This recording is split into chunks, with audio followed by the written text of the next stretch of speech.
America వేదికగా Israel Lebanon మధ్య జరిగిన చర్చలు సఫలమయ్యాయి. రెండు దేశాల మధ్య 10 రోజుల సీజ్ ఫైర్ ఒప్పందం కుదిరింది. ఈ మేరకు అమెరికా ప్రెసిడెంట్ డొనాల్డ్ ట్రంప్ ప్రకటించారు. సీజ్ ఫైర్కు లెబనాన్ అధ్యక్షుడు జోసెఫ్ ఔన్, ఇజ్రాయెల్ ప్రధాని నెతన్యాహు ఒప్పుకున్నారని చెప్పారు. రెండు దేశాల మధ్య సీజ్ ఫైర్ వెంటనే అమల్లోకి వస్తుందని ప్రకటించారు ట్రంప్. ఇజ్రాయిల్ లెబనాన్ మధ్య 34 సంవత్సరాల్లో మొదటిసారిగా ఒప్పందం జరిగిందని చెప్పారు. ఇప్పటికే ప్రపంచవ్యాప్తంగా తాను 9 యుద్ధాలు ఆపానని చెప్పిన ట్రంప్ లెబనాన్ ఇజ్రాయెల్ యుద్ధం ఆపడంతో ఆ సంఖ్య 10కి చేరిందన్నారు.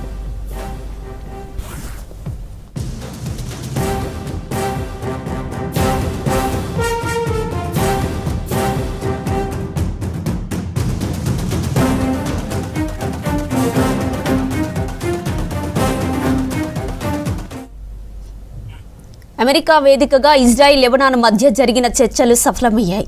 రెండు దేశాల మధ్య 10 రోజుల సీజ్ ఫైర్ ఒప్పందం కుదిరింది. ఈ మేరకు అమెరికా ప్రెసిడెంట్ డొనాల్డ్ ట్రంప్ ప్రకటించారు. సీజ్ ఫైర్కు లెబనాన్ అధ్యక్షుడు జోసెఫ్ ఔన్, ఇజ్రాయెల్ ప్రధాని నెతన్యాహు ఒప్పుకున్నారని చెప్పారు. రెండు దేశాల మధ్య సీజ్ ఫైర్ వెంటనే అమల్లోకి వస్తుందని ప్రకటించారు ట్రంప్. ఇక ఇజ్రాయెల్ లెబనాన్ మధ్య 34 సంవత్సరాల్లో మొదటిసారిగా ఒప్పందం జరిగిందని చెప్పారు. ఇప్పటికే ప్రపంచవ్యాప్తంగా తాను 9 యుద్ధాలు ఆపానని చెప్పిన ట్రంప్ లెబనాన్ ఇజ్రాయెల్ యుద్ధం ఆపడంతో ఆ సంఖ్య 10కి చేరిందన్నారు.